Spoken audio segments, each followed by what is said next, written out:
আল্লাহর রাসূলের হাদিস বলার পরে কোনো কথা চলবে না, কোনো বাক্য চলবে না।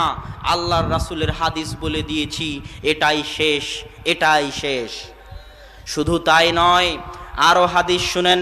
আব্দুল্লাহ বিন আব্বাস রাদিয়াল্লাহু তাআলা আনহু একদিন মুআবিয়া রাদিয়াল্লাহু তাআলা আনহুর সাথে উমরা করতেছিলেন, হজ করতেছিলেন।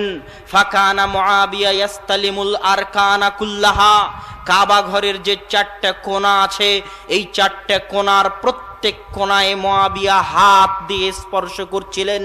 কাবা ঘরের প্রত্যেক কোণায় মুআবিয়া হাত দিয়ে স্পর্শ করছিলেন।